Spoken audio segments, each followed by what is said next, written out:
A British judge had to stop court proceedings to lecture Prince Harry on how to behave as a witness. And folks, the humiliation that followed is unlike anything we have seen from a member of the royal family. There it was, in plain view of the entire courtroom, a man fifth in line to the British throne being publicly scolded like a schoolboy who forgot to do his homework. The judge's frustration was palpable as Harry repeatedly refused to simply answer the questions put to him, instead treating the witness stand like his personal therapy couch, where he could ramble about Meghan's misery and Diana's death whenever the mood struck him. Let us be crystal clear about what happened here. Harry was supposed to be answering specific questions about specific incidents related to his privacy lawsuit. Instead, he launched into tangent after tangent, bringing up his wife's mistreatment and his mother's tragic passing as if the courtroom was just another stop on his perpetual victim tour. The judge, clearly losing patience, had to remind the prince that his job was to answer the questions being asked, not to deliver soliloquies about his personal grievances. One legal expert watching the proceedings noted that Harry seemed remarkably comfortable in a combative position,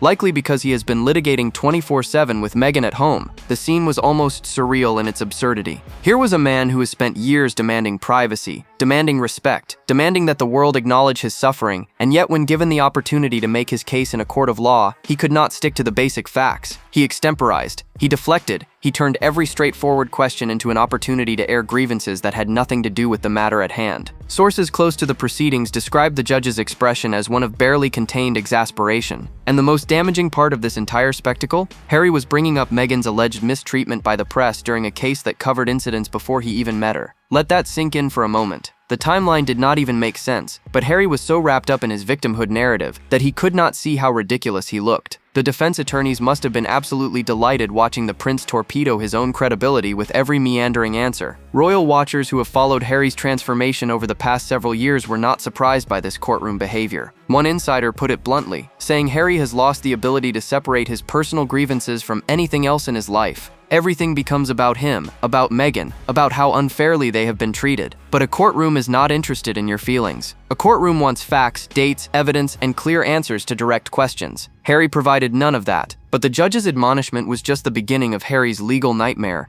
and what he did immediately after this courtroom disgrace exposed a level of hypocrisy that left even his harshest critics stunned. The Page 6 headline practically wrote itself, and it was absolutely devastating. Royal warrior to sideline despair. Those 5 words encapsulated everything that has gone wrong with Prince Harry's American adventure. And folks, the situation is deteriorating faster than anyone could have predicted. Harry's Hollywood dreams are not just fading, they are evaporating in real time, leaving behind nothing but broken promises and a prince who seems increasingly lost in a country that no longer cares about his royal credentials. The ultimate contradiction emerged within days of his courtroom humiliation. On Wednesday, Harry was in court pleading desperately for privacy, painting himself as a victim of relentless media intrusion who deserves protection from prying eyes. By the weekend, this same man was jetting off to Sundance for red carpet photo opportunities, grinning for cameras and soaking up exactly the kind of attention he had just begged the court to shield him from. Sources watching this whiplash-inducing behavior were left speechless. One insider told Page 6 that for Harry to go from the hearing pleading for privacy to Sundance just days after is nuts, and they are absolutely right. Allow me to translate what we are witnessing here. Harry wants privacy when the coverage is negative, when journalists are asking uncomfortable questions, when the narrative slips beyond his control. But the moment a red carpet appears, the moment celebrities are gathered, the moment cameras might capture him looking important and relevant, suddenly privacy is not such a precious commodity after all. The hypocrisy is so blatant that it almost defies belief. This courtroom disaster is not an isolated incident. It is merely the latest chapter in Harry's spectacular American unraveling. Since arriving in the United States with such fanfare, promising a new life of freedom and authenticity, Harry has managed to alienate allies, burn bridges, and position himself as perhaps the most unpopular member of the extended royal family. His approval ratings have cratered, his business ventures have stalled, his celebrity friends seem to be distancing themselves, and now his legal strategies are backfiring in the most public way possible. The pattern here is unmistakable. Every time Harry reaches for something, whether it is sympathy, vindication, or relevance, he manages to grasp the exact opposite. His memoir was supposed to tell his truth, but instead it exposed his pettiness. His Netflix documentary was supposed to generate sympathy, but instead it showcased his privilege. And his legal battles, which were supposed to hold the media accountable, have instead revealed a man who cannot follow basic courtroom protocol. Insiders who have watched Harry's trajectory are beginning to wonder if there is any path forward. One source close to former royal staff members observed that Harry seems to have completely lost the plot. He does not understand how he is perceived, and worse, he does not seem to care. That combination of obliviousness and arrogance is toxic, and it is destroying whatever goodwill he once possessed. But the judge's admonishment was merely embarrassing.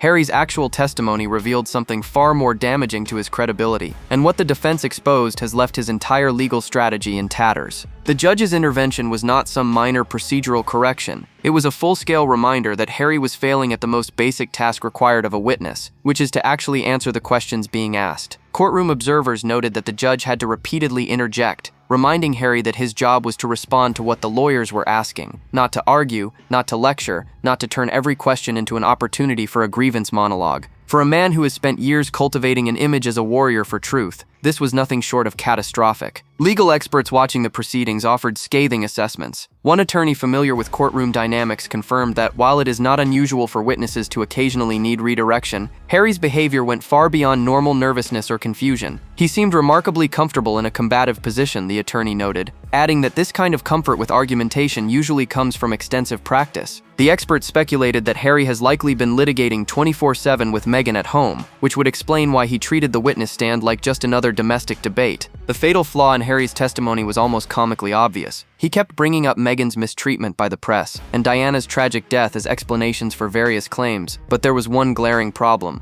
The incidents in question occurred before Harry even met Meghan. The timeline simply did not work. The judge, clearly frustrated by these irrelevant detours, wanted facts. He wanted dates. He wanted specific information about specific events. What he got instead was Harry extemporizing about his personal trauma, going off on tangents that had nothing to do with the matter at hand. Let us be brutally honest about what this reveals. Harry has become so consumed by his victimhood narrative that he cannot separate it from anything else. Every question becomes an opportunity to relitigate his grievances. Every topic somehow circles back to how unfairly he has been treated. A skilled witness would have recognized that the courtroom is not the place for emotional appeals. Harry apparently received no such memo, or if he did, he ignored it completely. The defense attorneys must have been absolutely thrilled watching this unfold. Every time Harry went off script, every time he brought up irrelevant details about his wife or his mother, he undermined his own credibility. Witnesses are supposed to be precise, factual, and responsive. Harry was none of these things. Instead, he came across as evasive, emotional, and fundamentally unprepared for the rigors of legal proceedings. Sources inside the courtroom described the atmosphere as increasingly tense. The judge's patience was clearly wearing thin, and Harry seemed oblivious to the damage he was doing to his own case. One observer noted that it was like watching someone dig their own grave, shovel by shovel, completely unaware that every answer was making things worse. But it was not just the judge who noticed Harry's evasive behavior. The defense team had uncovered a massive contradiction in Harry's own statements, and what they exposed next left his credibility in absolute ruins. Harry's courtroom claim was delivered with remarkable confidence. He insisted, under oath, that his friends would never leak information about him. His family, he maintained, would never betray his trust by sharing private details with the press. The statement was meant to bolster his case, to establish that any information about him that appeared in newspapers must have come through illegal means. There was just one problem. Harry himself had already accused his family of doing exactly what he now claimed they would never do. The Netflix documentary Contradiction was impossible to ignore. In his own docuseries, Harry had explicitly suggested that the royal family leaked negative stories about him and Meghan. He painted a picture of an institution so hostile to his wife that they would deliberately feed damaging information to tabloids to make themselves look better by comparison. Insiders revealed that there were whispers about how William's stories were sometimes deflected by leaking Harry's stories. This was not ancient history. This was Harry's own accusation, captured on camera, broadcast to millions of viewers worldwide. So which is it? Did the royal family leak information about Harry, as he claimed in his Netflix documentary, or would they never do such a thing, as he insisted in court? Both cannot be true, and yet Harry apparently expected everyone to simply ignore this glaring inconsistency. The defense team certainly did not ignore it. They pounced on the contradiction with obvious relish, exposing the prince as someone willing to change his story depending on what audience he was addressing. The timeline Harry proposed was equally absurd. He seemed to suggest that perhaps the royal family decided, after almost an entire lifetime of never leaking, to suddenly start doing so. Let that explanation rattle around in your brain for a moment.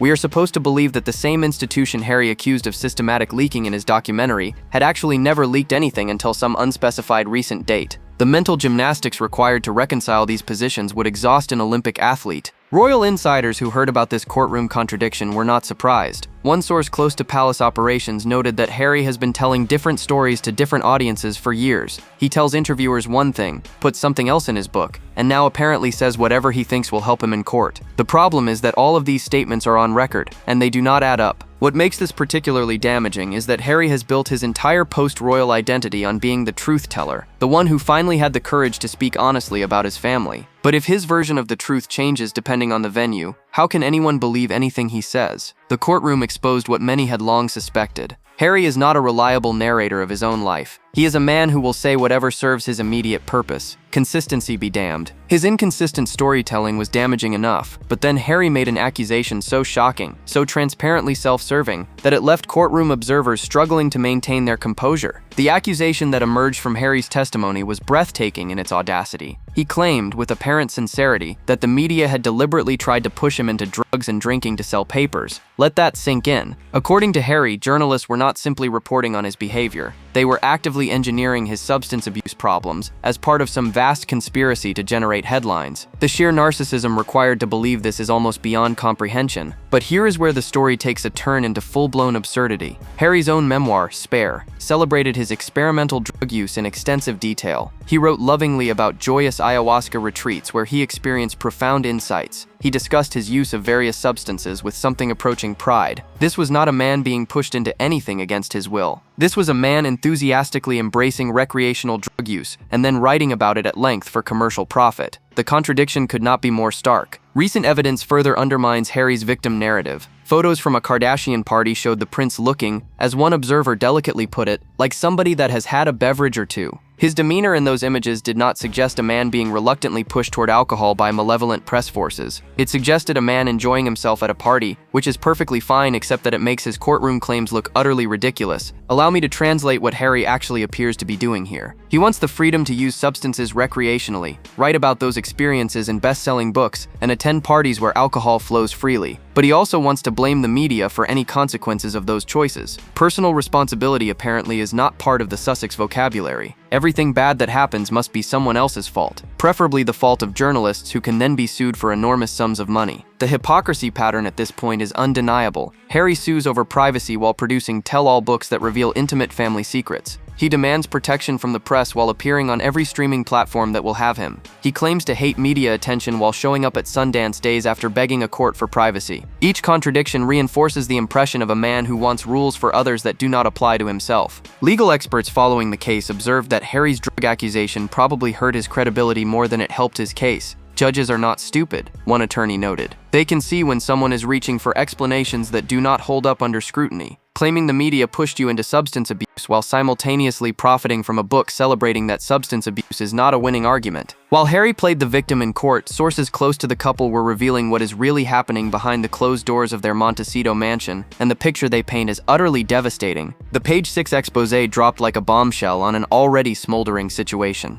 Sources described Harry as a glorified house husband who rarely leaves the house. Gone is the confident prince who once seemed destined for great things. In his place is a man who has become, according to insiders, essentially a recluse in his own home. The contrast with Harry's former life could not be more dramatic or more depressing. One source did not mince words when describing Harry's current existence. Harry is not really doing anything in America, they said. He seems still very wrapped up in the past. Those two sentences capture perfectly the tragedy of Harry's situation. He left his family, his country, his role, and his identity, supposedly in pursuit of freedom and happiness. What he found instead was isolation and irrelevance. The American dream he chased has become the Montecito nightmare from which he apparently cannot escape. The friend situation is particularly revealing. Harry's social circle has shrunk to the point where he seemingly has only one close friend remaining, Nacho Figueres. All his other friends, sources say, are really Meghan's friends. The relationships he maintained with people back in the United Kingdom have withered from neglect. The military buddies, the childhood companions, the social connections that once formed the fabric of his life have all been allowed to fade away. What remains is a man who has traded an entire support network for one polo-playing friend and a wife whose friends he shares by default. Local residents in Montecito have taken notice of the couple's peculiar existence. One went on record with an assessment that was blunt to the point of brutality. "I would like to see him go back to England," the resident said. "They are not sincere,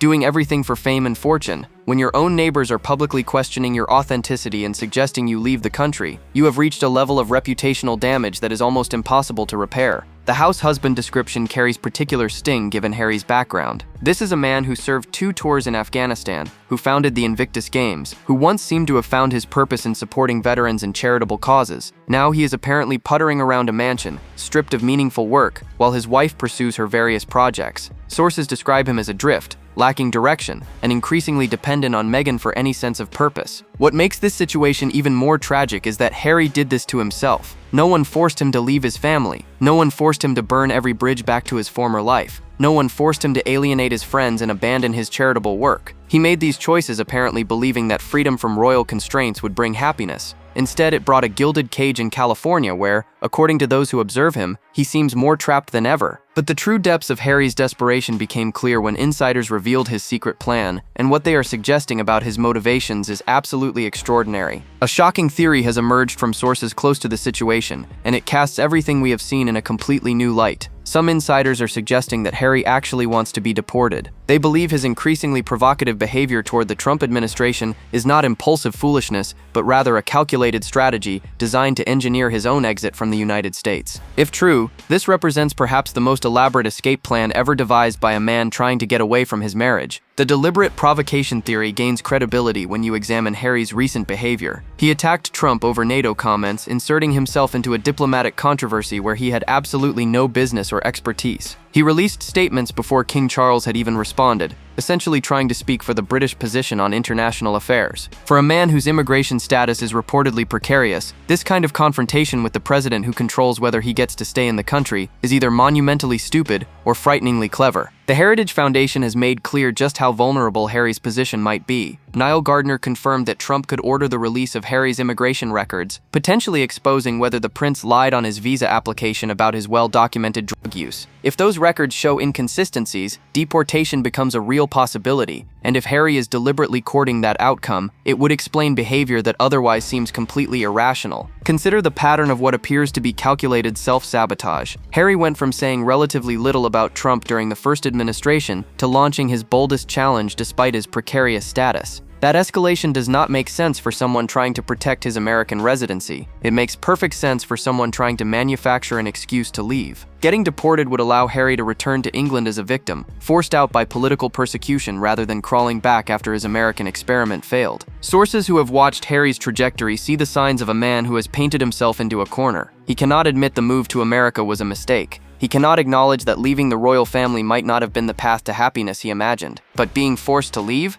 That preserves his dignity while giving him an exit from a situation that has clearly become intolerable. One insider observed that Harry is miserable, and he is too proud to simply admit it and go home. The irony here is almost too much to bear. Harry abandoned his country, his family, and his position supposedly because he wanted to escape. Now he may be engineering another escape, this time from the life he chose. The man who claimed to be pursuing freedom might actually be desperate for someone, anyone, to make a decision for him. His friends who remain in contact see what is happening, and they are quietly working on something unprecedented that could change everything about Harry's future. Harry's failed Trump gambit reveals the desperate thinking now driving his decisions. According to sources, he genuinely believed that attacking Trump over military comments would create an opening for reconciliation with William. The logic, such as it was, went something like this. William cares about the military. Harry attacks someone over military issues. Therefore, William would finally see Harry as an ally again. The naivety of this reasoning is almost heartbreaking. Staff members close to the operation revealed what happened when Harry launched his criticism of Trump. Harry and his team thought this is the great opening we have been looking for,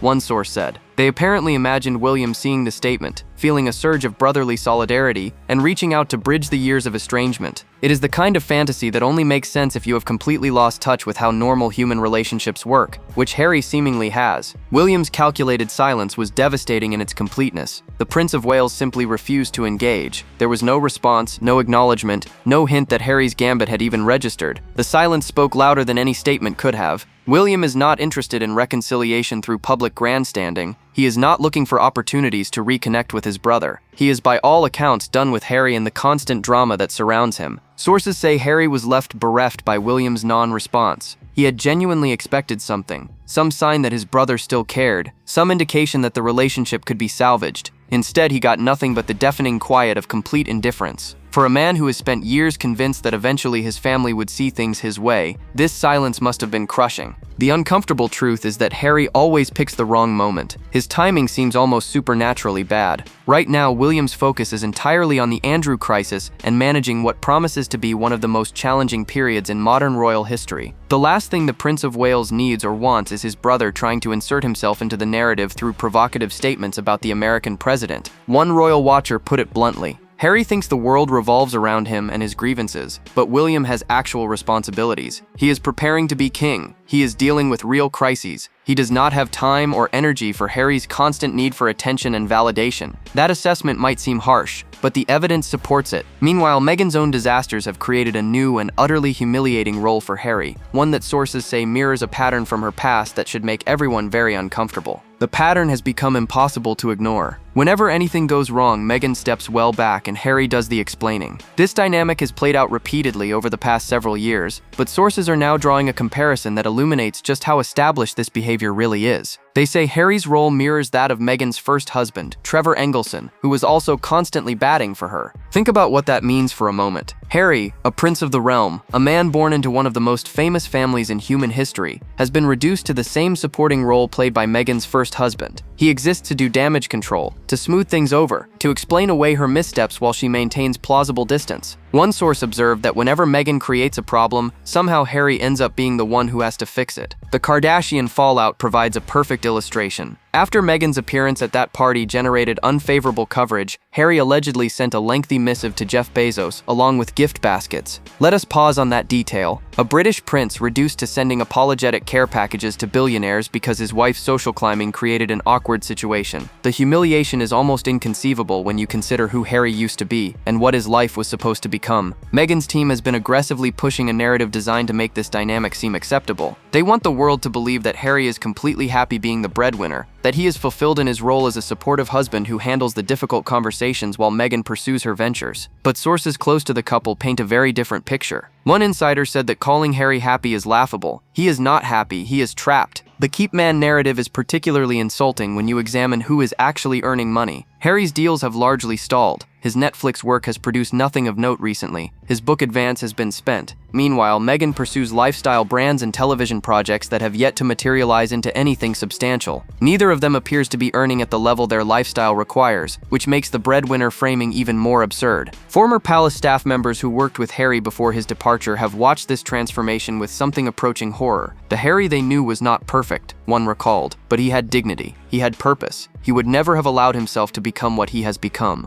That observation cuts to the heart of what has been lost. But the most humiliating evidence of Harry's fall from grace came with his latest career announcement, and when you hear what he has been booked to do, you will understand just how far the prince has truly fallen. The ultimate humiliation arrived with an announcement that seemed almost designed to provoke mockery. Harry has been booked to speak at the IAP Global Summit on privacy, artificial intelligence governance, and cybersecurity. Let those topics wash over you for a moment. Privacy, AI governance, cybersecurity. These are complex technical subjects that require genuine expertise to address meaningfully. Harry possesses none of this expertise. He is a college dropout who spent his academic years more focused on parties than programming. Expert reaction to this booking was swift and brutal. He probably cannot spell cybersecurity, one technology professional observed. And honestly, can anyone argue with that assessment? What exactly qualifies Harry to address actual experts on artificial intelligence governance? What credentials does he bring to discussions of cybersecurity? The answer, of course, is nothing, except his name and his willingness to show up for a paycheck. The spectacle of Harry lecturing genuine experts on subjects he knows nothing about represents the final stage of his transformation from prince to professional celebrity. He has become someone who trades on his name rather than his knowledge, who shows up at conferences not to contribute but to attract attention. The audience at these events is not there to learn from Harry. They are there to get photos with a prince, to tell their friends they met royalty. Harry is essentially a very expensive party trick. But the bigger agenda behind Harry's privacy crusade deserves scrutiny. His consistent focus on online safety and platform accountability is not really about protecting children or preventing harm. Sources close to those who have observed his advocacy say it is really about censorship and shutting down critics. Harry wants the power to silence people who say things he does not like. His privacy lawsuits, his public statements, his conference appearances all point toward the same goal: controlling what can be said about him. The irony is that Harry himself has been the biggest violator of his own privacy. His memoir shared intimate details about his family that they never consented to reveal. His Netflix documentary exposed private conversations and personal moments. His countless interviews have laid bare information that truly private people would never dream of sharing. He wants privacy for himself, while feeling entitled to expose everyone around him. So here we are, watching a prince unravel in real time. The judge has seen through Harry in court. His Montecito prison has been exposed to the world. Deportation looms as a genuine possibility. His desperate attempts to reconnect with William have failed completely. His role as Meghan's damage control specialist has become undeniable, and now he is being booked to speak about subjects he could not explain to a child. The question that everyone watching this tragedy unfold must eventually ask themselves is whether Harry is deliberately sabotaging his American life to engineer an escape back to England, or whether he has simply lost all grip on reality. Perhaps it is both.